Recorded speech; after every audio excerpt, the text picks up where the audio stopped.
Hello everyone and welcome to this session on SOC 2 for cloud security. The cloud services market is now estimated to reach 1 trillion US dollars by 2024. Faster adoption of the cloud also means more risks, and in this session we will see what are these major ones as described by Cloud Security Alliance, and how can a SOC report provide a comfort or assurance to a cloud service provider or the CSP and their clients. This is the second session in this series. The other sessions, one is for SOC updates from 2017 and the other is on SOC 2 for privacy. For this session, these are the topics starting with our introduction, understanding top cloud challenges by Cloud Security Alliance, SOC 2 plus cloud controls, Cloud Security Alliance's CCM4, the C5 standard, and finally, risk lifecycle and governance for the cloud. I'm Ashwin. I'm the CEO of Accedere. I have been in the IT and cybersecurity audits since the year 2002. I am a CPA, MBA, and have many of the leading certifications as mentioned in my profile. Accedere Incorporation is a CPA firm based in Denver, Colorado, with an associated office in Mumbai, India. We are listed with PCAOB and Cloud Security Alliance as auditors. We focus only on cybersecurity and related areas.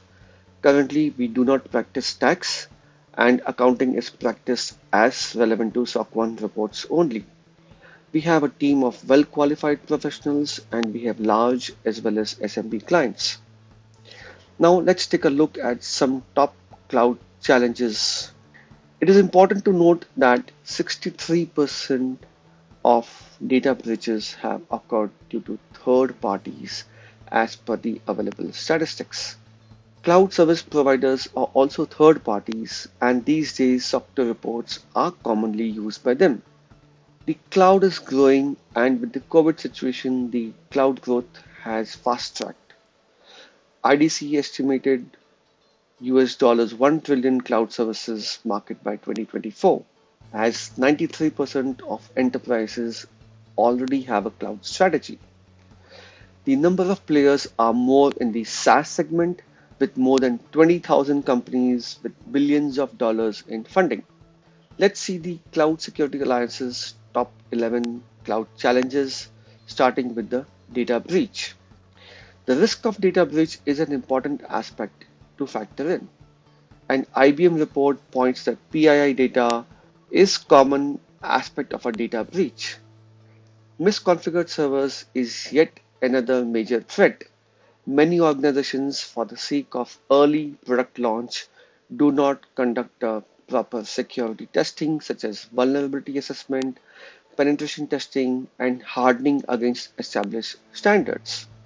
Identity management is another major factor one, with 80% of the breaches due to stolen, default, or weak passwords. Many entities lack a proper security architecture, risk, and governance strategy for the cloud.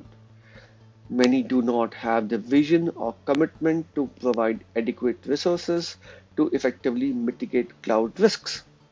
In a recent incident involving a large organization, passwords stored in an Amazon S3 bucket were leaked due to no proper security architecture.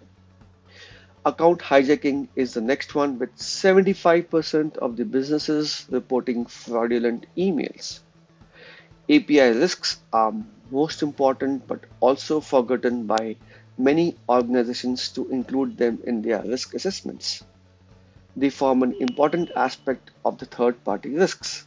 Insider risks continue to remain as high even in the cloud space. Weak control plane risks arise due to not having a total visibility of all cloud applications and data in an entity. Poor API implementation by CSPs offers attackers this opportunity. Over two-thirds of the organizations expose APIs to the public. As per Gartner, only 15% of organizations would have a holistic monitoring solutions by 2021, causing a high risk of visibility and cloud usage. 73% of black hat hackers said traditional firewalls and antivirus security is irrelevant or obsolete, thus giving easy access to abuse and nefarious use of cloud services. Let's see what a SOC 2 Plus reports for cloud security. AICPA allows use of additional frameworks to be reported on along with the 5 trust services criteria. One example is the Cloud Security Alliances or the CSA's CCM controls. The other is the C5 Cloud Standard. Third is any specific privacy mandate. CSA, in collaboration with AICPA, developed a third party assessment program of cloud providers, officially known as CSA's Security Trust and Assurance Registry or the STAR attestation. STAR attestation provides a framework for CPAs performing independent assessments of cloud providers using SOC 2 engagements with the CSA's CCM. As informed, Accedere is listed as auditor with the CSA for the STAR attestation program. The German Federal Office for Information Security, also known as BSI, established the Cloud Computing Compliance Controls Catalog, also known as the C5 certification, after they noted the rise in cloud computing in the country. With the C5, BSI redefined the bar that CSP should meet when dealing with German data. C5 controls can be applied globally and included in a SOC 2 report.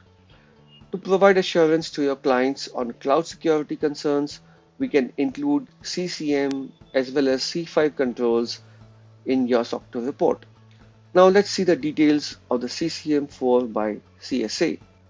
The CCM4, which is the latest one from CSA, has 197 control objectives that are structured in 17 domains covering all key aspects of cloud security. It can be used as a tool for the systematic assessment of a cloud implementation and provides guidance on which security controls should be implemented by which actor within the cloud supply chain. CSA CCM is considered the de facto standard for cloud security assurance and compliance. This latest version of CCM4 has been updated to ensure coverage of requirements deriving from new cloud technologies. CCM4 is mapped against industry accepted security standards, regulations, and control frameworks. The CCM is available for free download from the CSA's website. Here are the 17 domains of the CCM, starting with audit and assurance and ending with endpoint management. Now let's see some C5 controls. With the C5, BSI redefined the bar that CSPs would meet while dealing with German data. C5 is currently reported by many organizations globally. We too have done it as part of a SOC 2 report for a client. C5 catalog also is divided into 17 thematic sessions. C5 makes use of recognized industry standards such as the ISO 27001. Here are the 17 domains of C5, starting with Organization of Information Security and ending with Mobile Device Management. Now let's see how the cloud risk cycle and the governance is impacting on the software reports. We saw earlier that about 63% of data breaches may be due to third parties. This means that many entities lack on a proper risk management. Many CSPs, specifically SMBs, just conduct risk assessments and do not focus on the risk management life cycle. CSPs can also leverage the CSA's Octagon model for the cloud specific risks. A single Octagon presents the context for a specific cloud application, for instance, a SaaS based CRM solution. Multiple octagons indicating internal or external departments can be connected together to represent organization structures, security aspects which a department is responsible for cloud could be included as well. As per the updated common criteria for SOC 2, CSPs will also need to report on all aspects of risks, covering monitoring as well as effective mitigation of risks as aligned to the COSO principles that we saw in our first session. To do an effective monitoring and mitigation, CSPs will need to define metrics of measurement wherein they define what threats they are monitoring and what are the related controls. Any variance must be monitored daily, weekly, or monthly, as the case may be, and all exceptions or issues must be reported to the Security Governance Committee. The SOC 2 for Cloud reports on the details of controls relevant to cloud security, which your clients can evaluate to get a comfort on your cloud and data security practices. Thank you for watching this session. Should we be of any help to your organization for SOC reports for cloud security, please email us. Also, please note our disclaimer presented here. Thank you.